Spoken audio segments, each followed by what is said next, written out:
How's it going, guys? My name is Jared and welcome back to MoneyMetEish. In today's episode, we are going to be having a look at a complete beginner's guide to ETFs and ETF investing. ETFs are a great way to get exposure to the market and have your money work for you without having to do hours and hours of research into individual stocks. ETFs are perfect for beginner investors and old-timer investors as well. ETFs form the base of our investment portfolio at MoneyMetEish.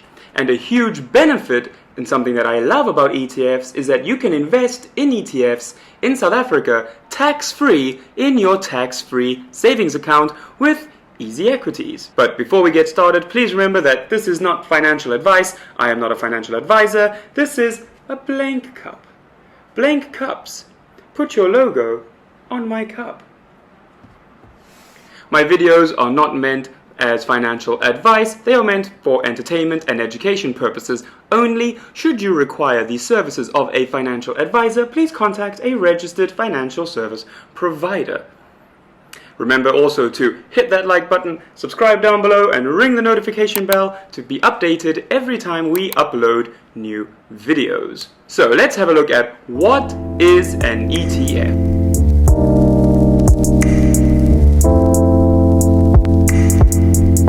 An ETF is a basket of securities that are traded on an exchange, just like a stock. In other words, an ETF is a selection of maybe different stocks or bonds or commodities such as gold or rhodium, property, cash, or even a combination of all of these things that are put together and traded as one single entity on a stock exchange like the JSE or the New York Stock Exchange. There are many types of ETFs, such as ETFs that track certain commodities like rhodium or palladium. There are ETFs that track certain industries, such as the financial industry or the industrial industry. And there are even ETFs that track certain ideas, like what we think the future will look like in the next couple of years. But the ETF that most people have in mind when they think of ETFs is a market tracking index fund. Market tracking index funds are ETFs or index funds that track a specific index, and that is a group of shares that have something in common. So the JSE Top 40 are the 40 largest companies on the JSE, and if you buy into a JSE Top 40 ETF, you are buying a piece of an ETF that holds all of those 40 companies. The same as if you are buying the S&P 500, those are the 500 largest companies in the United States.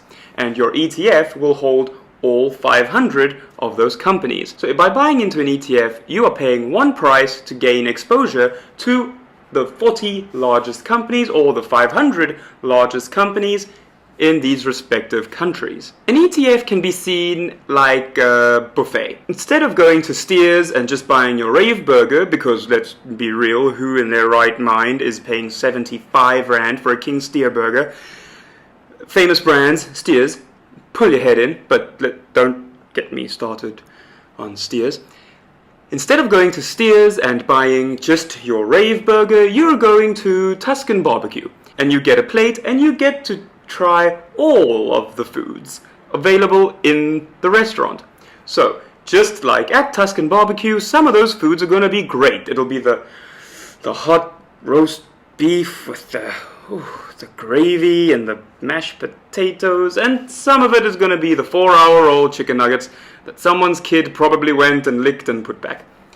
Same as in an ETF, some of your stocks are going to perform really well and some of them are going to be duds. The beauty of an ETF is that you get diversification across all of these foods, I mean stocks, and you get to try everything on offer, and that leads us into our next segment, the pros and cons of ETFs. Like everything in life, ETFs have both pros and cons, and we're going to start with the cons.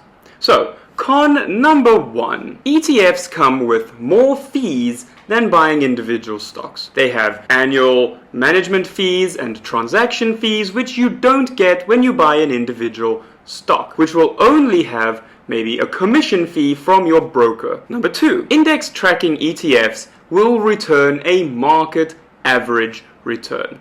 So if the JSE is returning 12% one year but minus 8% the next, you are going to get that 12% the one year and that minus 8% the next, because you hold the exact same stocks, the exact same companies in that ETF that make up the index in the exact same weighting. So whatever the market is doing, your investment will do as well.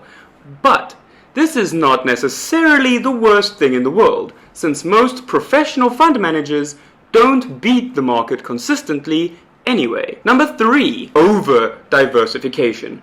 Now, most of the time, people will speak of diversification as a good thing, but over-diversification is when you are spreading your money too thin and possibly buying the same companies in different ETFs, which is the case with us in our Signia S&P 500 ETF and our Satrix Nasdaq 100, which both hold Apple, Facebook, Amazon, and Google in those ETFs. So we are owning all of those same companies in both ETFs and paying management fees for both. Now let's have a look at the pros of ETFs.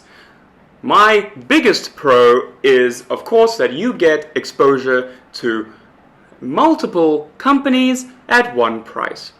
When we buy into the Signia S&P 500, for example, we are getting exposure to the 500 largest companies in the United States at one nice, neat price, and it is in rands. So we don't need to convert to dollars first. We buy in rands, and when we sell out, we get our money back in rands. So that is a great pro for ETFs, especially ETFs based in South Africa that invest abroad. You can have a large amount of your money abroad investing in international companies while still having your money denominated in rands and not having to worry about all of the taxes and fees that come with transferring money internationally. Another massive benefit is that you can invest in ETFs in your tax-free savings account with EasyEquities.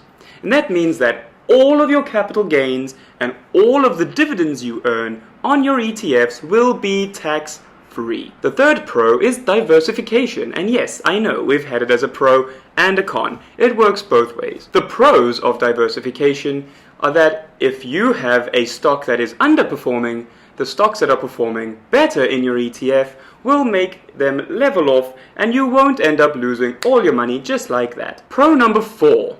If you are investing in passively managed ETFs, your fees will be much lower than if you invest in actively managed ETFs or unit trusts. And it has been proven over time that passively managed funds, when you take fees into account, outperform actively managed funds and ETFs in the long run. Earlier I alluded to the weighting of an ETF. But what does that mean? An ETF's weighting determines how much of the ETF is held by one company. So how much one company makes up of that ETF. For example, Naspers alone makes up 20% of the JSE Top 40. So if you own any JSE Top 40 products, a fifth of that ETF will be holding Naspers shares. The same as Taiwan Semiconductor Company makes up 44% of the MSCI Taiwan ETF that we own in our portfolio. The two most common ways of weighting ETFs is by market cap weighting or equal weighting. What market cap weighting is it takes the companies with the largest market cap and gives them the bigger share of the ETF. Whereas an equal weighting gives all of the companies the same portion of the ETF. Weighting ETFs by market cap means that the largest company will have a larger share of that ETF. If you have an ETF that has an equal weighting, then every company in that ETF will make up the same amount of that ETF. For example, if we look at two S&P 500 ETFs, one market cap weighted and one equally weighted. Apple in a market cap weighted ETF will be roughly 6%, whereas in an equally weighted S&P 500 it will be 0.2%. So if you have Apple moving a lot more in the market cap weighting, the bigger the company is, the more chance it has to influence the overall index. Whereas if it is an equally weighted index, each company has the same ability to move the index. So you don't have the large companies really overpowering all the smaller companies. It really benefits the smaller companies a lot more. ETFs have been around in the global marketplace since the early 1990s when they were first started in Canada.